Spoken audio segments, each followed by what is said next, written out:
Now ये बहुत important topic है फॉर एनी एग्जामिनेशन, ठीक है, इन टर्म्स ऑफ इंडियन इकोनॉमी, ठीक है।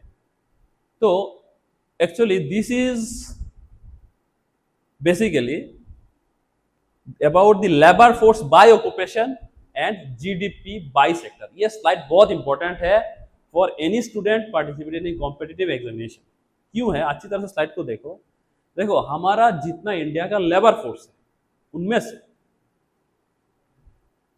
42%, 42% नहीं ज्यादा है, 42% लोग एग्रीकल्चर में एंगेज्ड है। यानी कि इंडिया में अगर 100 लोग हैं उनमें से 43 लोग एग्रीकल्चर में एंगेज्ड है, एग्रीकल्चर में काम कर रहा है। और ये 42% से 43% लोग कितना इनकम, कितना पैसा मिल रहा है? Only 18% of the GDP. सोचो अच्छी तरह से, हमारा एग्रीकल्चर में देश का जीडीपी का कितना हिस्सा एग्रीकल्चर से आता है? 18%। और एग्रीकल्चर में काम कितना करता है? 42%। यानी कि ये जो मेजर शेयर है 42%, बाकी ये तीनों सेक्टर में से सबसे ज्यादा लोग एग्रीकल्चर में ही काम करता है, लेकिन उनको जो शेयर दिया गया है इंडियन इकोनॉमी में इन terms of GDP, in terms of income, वो है ओनली 15%। इसका मतलब यह है कि 42% लोग या फिर 43% लोग 18%, 43% के लोगों के पास जो एग्रीकल्चर में काम कर रहा है उनके पास 18% पैसा है। ऑन दी अदर एंड उल्टा देखो, सर्विस सेक्टर में 32% लोग काम कर रहा है, लेकिन उसका जीडीपी में उसका कितना शेयर है? 53%। जस्ट उल्टा ऑफ द एग्रीकल्चर। इसीलिए क्या है, एग्रीकल्चर में क्या होता है, per capita income agriculture sector में कम होता है। इंडस्ट्री में देखो, इंडिया का 25% लोग इंडस्ट्री में काम करता है और इंडस्ट्री से जनरेट होता है 28% इनकम। इसमें तो ठीक है, जितना लोग काम करता है उस हिसाब से ठीक है, इंडस्ट्री में ऑलमोस्ट ठीक है उतना ही इनकम जनरेट कर रहा है, ठीक है, इट इज ओके। सर्विस में ज्यादा है, जितना लोग काम कर रहे हैं उससे ज्यादा इनकम, परसेंटेज शेयर जो इनकम है वो ज्यादा है। But the problem lies with agriculture, that is why our we call our Indian agriculture is primitive, because the people who are engaged in agriculture, they are getting less amount of remuneration in terms of income। इसी को हम दूसरी तरह से बोलेंगे तो बोलेंगे कि जीडीपी में शेयर है 18%, ठीक है। तो और एक चीज मैं क्लियर कर देता हूं, देखो what is GDP. Those who did not came from economics background, ठीक है, फॉर देम देखो पूरा इंडिया में जितना भी लोग हैं, ठीक है, वो आर अर्निंग, ठीक है, जितना भी लोग हैं, it may be A doctor, it may be an engineer, it may be A rickshaw puller, it may be a person who is unemployed. तो ये सारे जितना लोग हैं इंडिया में, सबका एक साल का अगर इनकम को हम ऐड करेंगे तो उसी का नाम है इंडिया का जीडीपी। तो बेसिकली एग्रीकल्चर में, तो कम अगेन, एग्रीकल्चर में इंडिया का 43% लोग काम करता है और उनको कितना पैसा मिलता है? नॉट इवन 20%, उसका आधा भी नहीं, 18%, ठीक है।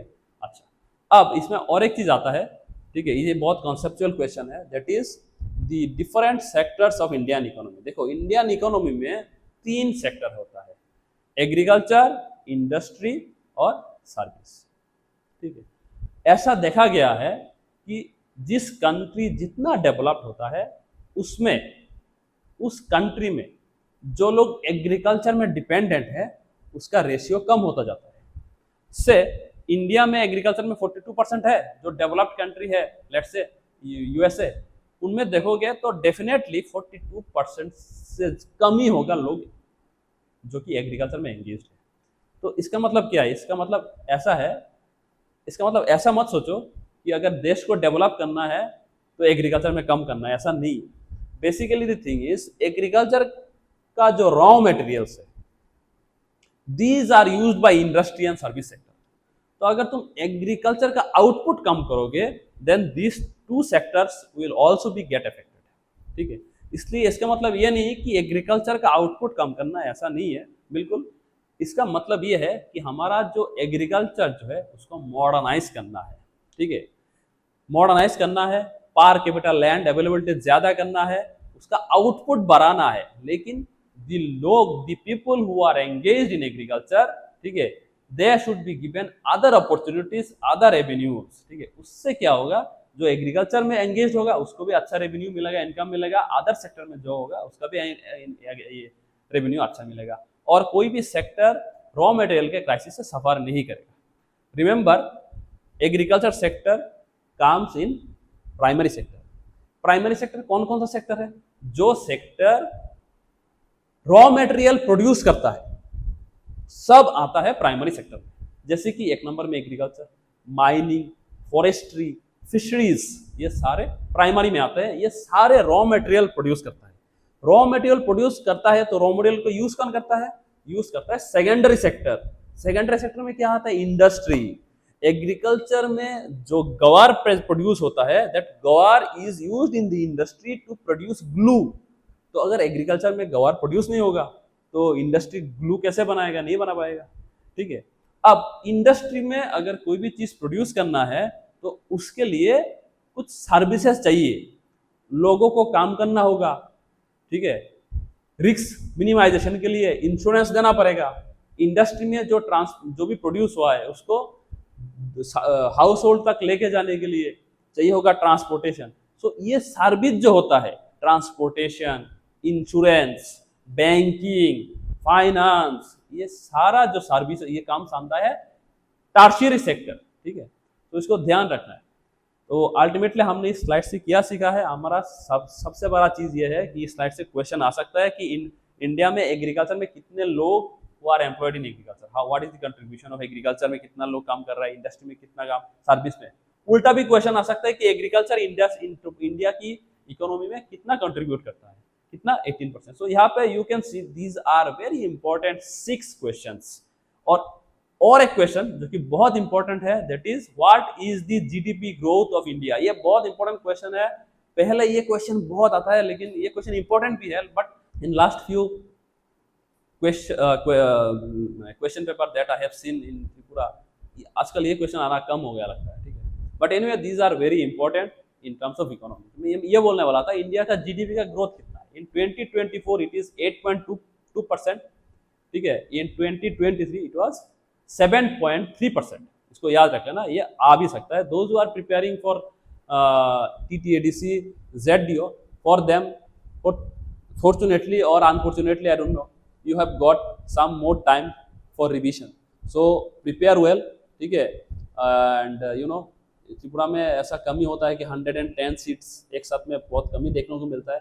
This is a good opportunity for those who have already prepared well, और those who are newcomers, for them also this is a good opportunity. Try your best. ऐसा नहीं कि जो पूरा पिछले 5 साल से पढ़ रहे हैं उन्हीं को जॉब मिलेगा, ऐसा नहीं। I have seen there are so many bright candidates who can have the capability to get jobs with minimum preparation, ठीक है। So anyway, अच्छा, तो ये slide that is really important for any competitive examination and for Indian economy. Now और एक चीज important है, that is below poverty line, BPL।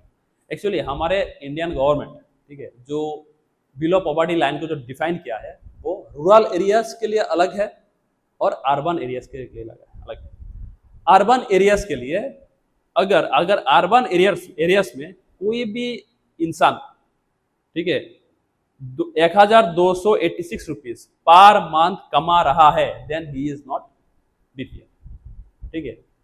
On the other hand, अगर कोई भी इंसान जो गांव में है, रूरल एरियाज में है, if he is earning 1059.42 rupees, then he is not BPL. इससे कम होने से हम उसको बीपीएल बोलेंगे। तो ये जो दो नंबर है बीपीएल का क्राइटेरिया, ये दोनों याद रख लेना। 1286 रुपये per month for urban area and 1059 rupees for rural area. This is the benchmark criteria deciding who will be the BPL, who will be APL, ठीक है। इसको याद रखना।